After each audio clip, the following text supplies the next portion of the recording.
오늘은 예수님께서 저희들에게 주신 팔복 말씀 중에 6번째 복에 해당하는 말씀입니다. 마음이 청결한 자는 복이 있나니 그들이 하나님을 볼 것이며. 우리는 먼저 이 말씀에 나오는 중요한 두 단어를 생각해 볼 필요가 있습니다. 그것은 마음과 청결입니다. 먼저 마음이라는 단어입니다. 우리가 그동안 살펴보았던 팔복의 첫 번째 복은 심령이 가난한 자는 복이 있나니 천국이 그들의 것이며 라는 말씀이었습니다. 그런데 이 팔복에 나오는 첫 번째 복에 나오는 그 심령이라는 단어와 오늘 우리가 살펴보려는 6번째 복에 나오는 마음이란 단어는 언뜻 보면 같은 의미로 들려질 수도 있습니다. 그러나 실제 이 두 단어는 그 뜻에 있어서 전혀 다른 의미를 가지고 있습니다. 심령이라는 단어는 헬라어로 퓨뉴마입니다. 그 뜻은 영입니다. 따라서 심령이 가난한 자란 자신이 영적으로 연약한 사람임을 늘 인식하면서 영적으로 강건한 사람이 되기를 하나님께 간구하며 사는 사람을 말합니다. 그런데 마음이란 단어는 헬라어로 까르디아입니다. 그 뜻은 사람의 생각과 뜻과 감정을 말하고 있습니다. 이 말은 우리의 인격을 구성하고 있는 이지적인 요소와 감정적인 요소와 의지적인 요소가 함께 있는 그 자리가 바로 마음이라는 것입니다. 그러기에 마음이 청결한 자란 우리로 하여금 이지적으로 그리고 감정적으로 그리고 의지적으로 사고하게 하고 행동하게 하는 것으로 마음이 깨끗한 사람을 가리키는 말입니다. 다음으로 청결이라는 단어입니다. 청결은 헬라어로 카타로스입니다. 그런데 이 헬라어에서 카타로스라는 단어는 여러 가지 의미로 사용을 했습니다. 첫째는 빨래를 해서 옷이 깨끗해진 상태를 사용할 때도 이 단어를 사용했습니다. 그리고 예전에 어르신들이 곡식을 거르기 위해 키질을 할 때에도 이 단어를 사용했습니다. 그리고 용감하고 능력이 뛰어난 군인을 선발하는 것도 이 단어를 사용했습니다. 그리고 마지막으로 다른 것과 섞이지 않은 순도 100%의 물건을 말할 때도 이 단어를 사용했습니다. 예를 들면 우유나 포도주에 물을 섞지 아니한 100% 오리지널 우유와 포도주를 말할 때 이 단어를 사용했다는 말입니다. 그렇기에 이런 청결로 번역된 헬라어 카타로스라는 단어의 의미를 종합을 해서 청결의 뜻을 살펴보면 이렇습니다. 청결은 다른 것에 때 묻지 않은 깨끗한 상태를 말합니다. 그리고 본질을 잃지 않은 본래 원래적 상태를 말합니다. 그리고 진실과 정직함이 있는 순수한 상태를 말하는 것입니다. 따라서 오늘 본문에 나오는 마음이 청결한 자란 하나님께서 맨 처음 인간을 창조하실 때 주신 본래의 마음 그대로를 소유한 사람, 그리고 추하고 더러운 것들이 제거된 깨끗한 마음을 소유한 사람, 그리고 죄나 욕심이 없이 순수한 마음을 소유한 사람을 말하는 것입니다. 그런 사람이 복이 있다는 것입니다. 그렇다면 그 이유가 무엇입니까? 첫째로 마음이 청결한 사람은 영적으로 강건하기 때문입니다. 마음이 청결한 사람, 추하고 더러운 것이 제거된 마음을 소유한 사람이 하나님께서 주신 본래의 그 깨끗한 마음을 간직한 사람이 또 죄와 욕심이 없이 순수한 마음을 소유한 사람이 영적으로 강건하여 그 어떤 유혹에도 넘어가지 않기 때문입니다. 우리가 잘 아는 성경의 요셉이 바로 그런 사람이었습니다.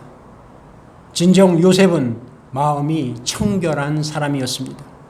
그런 사람이었기에 보디발의 아내의 유혹을 물리치고 강건한 영적 승리자가 될 수 있었던 것입니다. 여러분, 영적으로 강건하게 사는 것이 얼마나 큰 복인 줄 아십니까? 영적으로 강건해야 우리가 이 힘든 험난한 세상을 살아갈 때에 수시시 때때로 우리를 유혹하는 죄악을 물리칠 수 있고 또 시험을 물리칠 수 있고 우리에게 다가오는 고난도 이겨낼 수 있는 것입니다. 그러기에 우리는 우리의 마음을 청결하게 잘 관리하여 영적으로 강건한 사람이 되어야 할 것입니다. 바라기는 마음이 청결해서 영적으로 강건한 사람들이 되어 하나님께서 주시는 하늘의 복과 땅의 복을 풍성하게 받으시기를 바랍니다. 두 번째는 마음이 청결한 사람이 하나님의 자녀답게 살 수 있기 때문입니다. 마음이 청결해야 영적으로 강건하다고 말씀드렸습니다. 그런데 더 나아가 마음이 청결해지면 하나님의 자녀답게 살아갈 수 있는 능력도 갖게 되는 것입니다. 나이를 더해감에 따라서 키도 자라지 않고 또 생각도 자라지 않는 자식이 있다면 분명 그 부모의 마음은 아플 것입니다. 하나님께서도 마찬가지입니다. 독생자 예수 그리스도를 십자가에 내어 주시기까지 죄로 인하여 죽었던 우리들을 구원해 주셨는데 그런 우리들이 하나님의 자녀답게 살지 못한다면 하나님의 마음은 어떻겠습니까?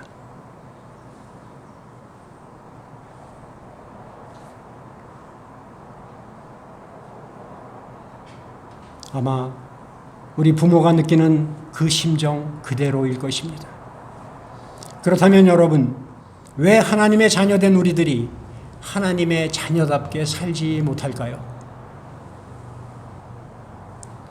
예수님께서는 그 이유를 바리새인과 서기관들의 논쟁을 통해서 우리에게 분명히 말씀해 주고 계십니다. 마태복음 15장에 보면 바리새인과 서기관들이 예수님께 나와 예수님의 제자들이 보여준 행동에 대하여 따지는 장면이 나옵니다. 마태복음 15장 1절입니다. 그때 바리새인과 서기관들이 예루살렘으로부터 예수께 나와 이르되 당신의 제자들이 어찌하여 장로들의 전통을 범하나이까? 떡 먹을 때 손을 씻지 아니하나이다. 그들이 지켜온 전통은 떡을 먹을 때 손을 씻는 것이었습니다. 그런데 제자들이 그 손을 씻지 않았습니다. 그러자 바리새인과 서기관들이 예수님께 묻습니다.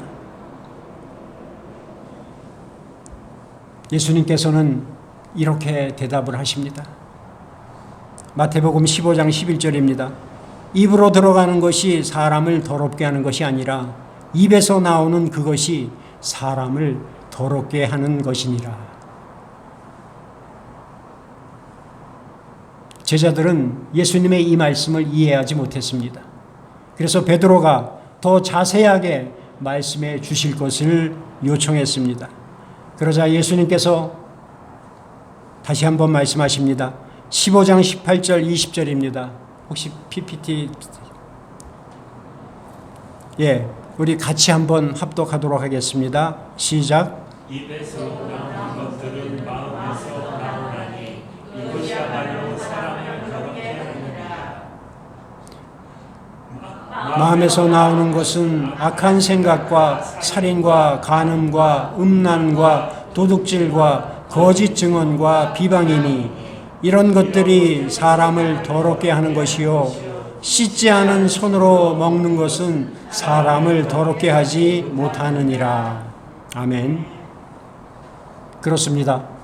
마음이 정직하지 못할 때 사람이 그릇된 행동을 하게 되고 마음에 탐욕이 있을 때 사람이 도둑질하게 되고 마음에 음란함이 있을 때 사람이 음란한 행동을 하게 되는 것입니다.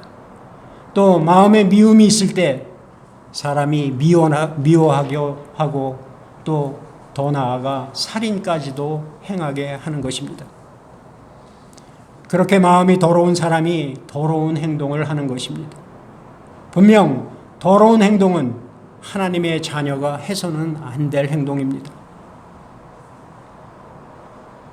그렇기에 우리가 정말 하나님의 자녀답게 살기를 원한다면 우리는 우리의 마음을 청결하게 해야 할 것입니다. 그래서 하나님의 자녀답게 살기를 소원했던 다윗은 시편에 이렇게 기도를 합니다. 하나님이여 내 속에 정한 마음을 창조하시고 내 안에 정직한 영을 새롭게 하소서. 또 베드로는 외모를 단장하는 것이 아니라 마음을 단장하라고 권면하고 또 야고보는 두 마음을 품지 말고 마음을 정하라고 교훈한 것입니다. 그들의 기도와 권면과 교훈의 말씀 그대로 우리는 마음을 청결하게 가꾸어야 하고 마음의 청결을 위하여 늘 기도해야 하며 마음의 청결을 우리 인생의 절대적인 우선순위로 정해놓고 살아야 할 것입니다. 그래야 우리가 하나님의 자녀답게 살 수 있는 것입니다. 바라기는 청결한 마음으로 하나님의 자녀답게 인생을 살아 하나님의 기쁨이 되고 더 나아가 하나님께서 주시는 거룩한 복도 받아 누리시기를 바랍니다. 세 번째, 마음이 청결해야만 하나님을 볼 수 있기 때문입니다. 우리는 모두 사물을 볼 수 있는 눈을 가지고 있습니다. 그러나 우리가 가진 이 눈 가지고는 하나님을 볼 수가 없습니다. 왜 그렇습니까?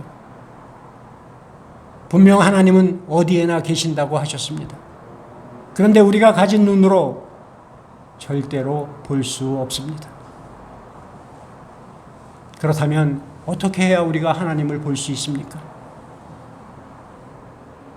오늘 말씀에서 예수님께서 분명하게 가르쳐주고 계십니다. 마음이 청결한 자는 복이 있나니 그들이 하나님을 볼 것이요. 마음이 청결해야 우리의 영안이 열려 하나님을 볼 수 있다는 것입니다. 마음이 불결하고 부정하기에 사람들이 하나님을 보지 못한다는 말입니다. 그렇습니다. 마음이 청결한 사람은 하늘의 별을 보면서도 하나님을 볼 수 있고 들에 핀 꽃을 보면서도 하나님의 일하고 계심을 볼 수 있는 것입니다. 그뿐만 아닙니다.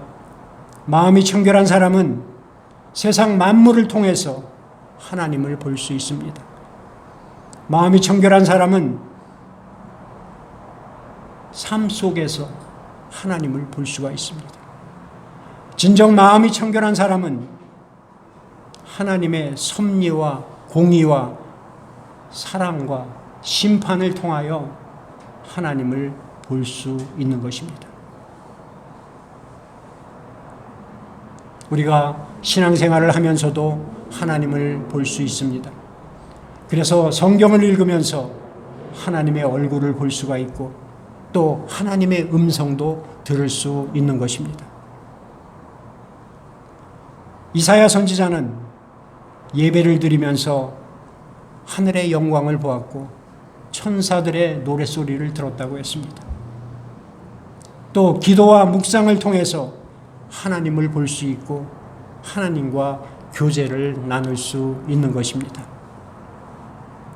이렇게 청결한 마음을 가지고 인생을 산 사람들은 우주 만물과 역사와 신앙생활을 통하여 이 땅에서 하나님 나라를 이루어가며 살면서 하나님을 보는 복을 누리게 되는 것입니다.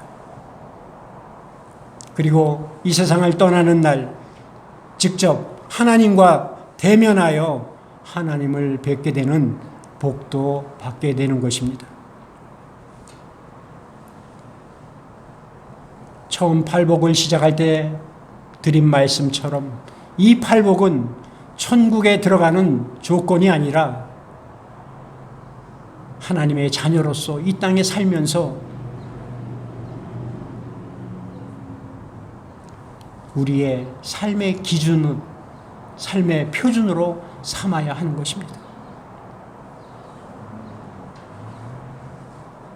그렇게 하나님을 보게 되는 복은 우리가 이 땅에서 그리고 이 세상을 떠난 후에도 하나님께서 주시는 복을 받기를 원한다면 우리는 먼저 마음이 청결한 사람들이 되어야 할 것입니다. 그렇다면 우리의 마음이 어떻게 해야 청결해질 수 있습니까? 첫째는 회개를 통해서입니다. 사도 요한은 요한일서 1장 9절에 이렇게 말씀합니다. 만일 우리가 우리 죄를 자백하면 그는 미쁘시고 의로우사 우리 죄를 사하시며 우리를 모든 불의에서 깨끗하게 하실 것이요. 죄에 대한 자백, 회개가 우리를 깨끗하게 한다는 말입니다. 둘째는 하나님 말씀을 통해서 그 말씀을 묵상하며 기도할 때에 우리의 마음이 깨끗하게 된다는 것입니다. 사도 바울은 디모데전서 4장 5절에 신앙의 사람은 하나님의 말씀과 기도로 거룩해진다고 기록하고 있습니다. 분명 하나님의 말씀과 기도를 통하지 않으면 우리의 마음은 깨끗해질 수가 없습니다.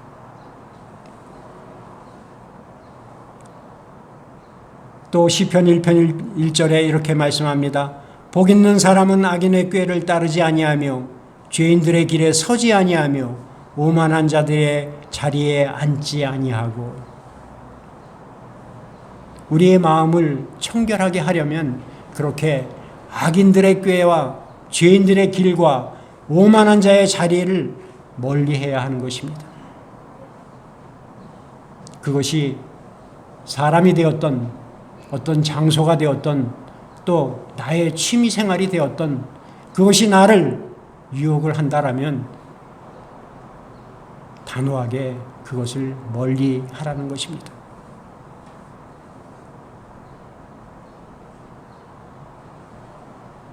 우리 인간들은 연약한 존재이기에 더러운 것을 가까이 하다 보면 내 의지와 결심과는 상관없이 나 자신도 더럽혀진 것입니다. 그래서 우리는 시시때때로 성경의 말씀을 묵상하고 기도해야 하는 것입니다. 세 번째, 성령 충만을 통해서입니다. 성경은 성령을 불과 바람과 기름과 물에 비유를 하고 있습니다. 그런데 이런 성령을 상징하는 단어들에는 공통점이 있습니다. 그 공통점은 그것들은 모두 다 청결케 하는 능력이 있다는 것입니다. 불은 나쁜 것을 태워주고 바람은 날려보내고 물은 더러운 것을 씻어줍니다. 그렇습니다. 불 같은 성령, 바람 같은 성령, 기름 같은 성령, 생수 같은 성령으로 내 마음이 충만해질 때 내 마음은 자연적으로 청결케 될 것입니다. 분명 성령은 우리를 깨끗게 하시는 하나님의 능력입니다. 그러므로 우리는 성령으로 충만해야 할 것입니다. 마지막으로 하나님의 뜻을 이루어드리는 삶을 살을 때 우리의 마음이 청결해지는 것입니다. 히브리서 12장 14절에 모든 사람과 더불어 화평함과 거룩함을 따르라. 이것이 없이는 아무도 주를 보지 못하리라 라고 했습니다. 이 말씀에 나오는 화평함과 거룩함을 따르는 것은 우리를 향한 하나님의 뜻입니다.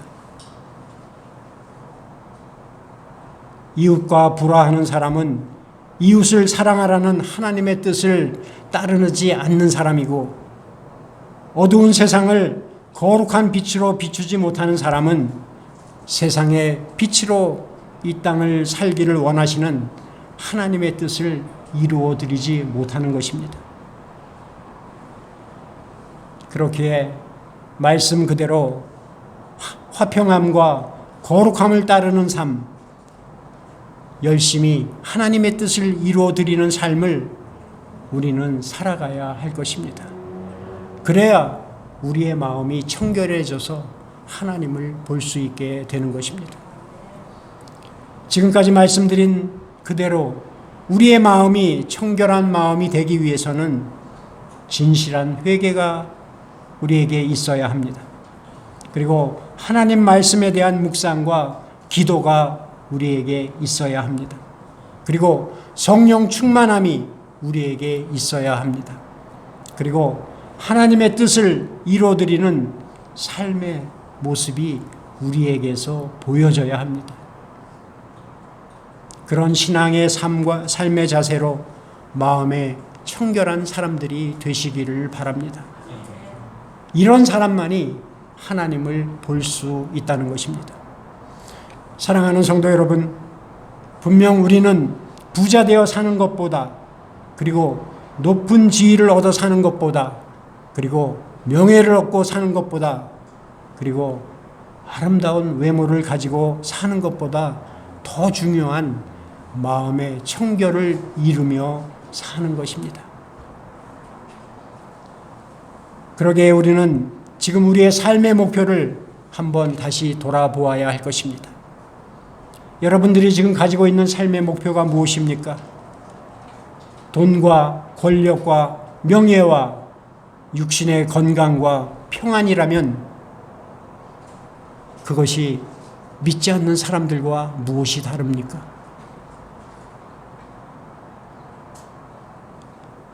우리가 하나님의 자녀로서 하나님을 믿는 신앙인이라면 우리들의 인생 목표가 세상 욕심을 이루기 위한 세상 사람들과는 달라야 하지 않을까요?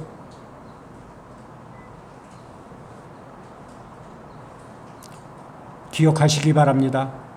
하나님의 자녀된 우리가 추구해야 할 우리 인생의 목표는 외형적으로 나타나는 돈이나 권력이나 명예가 아닙니다.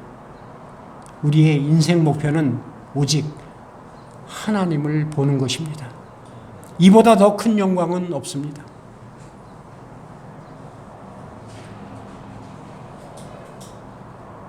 그렇습니다.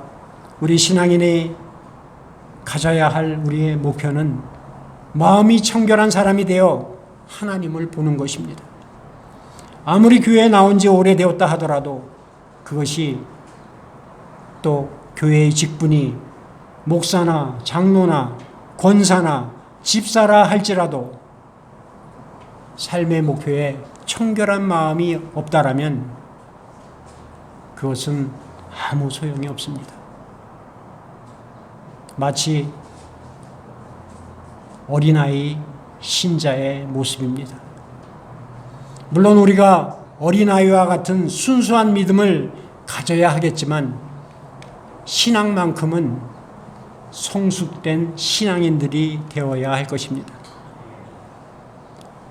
바라기는 마음의 청결을 우선하여 기도하고 마음이 청결한 사람이 되는 것을 추구하는 그런 사람들이 되시기를 바랍니다.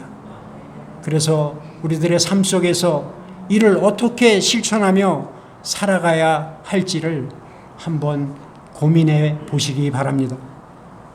그래서 이 땅에 사는 동안 순간순간 하나님을 뵙고 사는 삶을 살며 이 땅을 떠난 뒤에는 저 천국에서 영원히 하나님 얼굴을 마주보며 사시는 복을 받아 누리는 저와 여러분이 되시기를 주님의 이름으로 간절히 축원드립니다.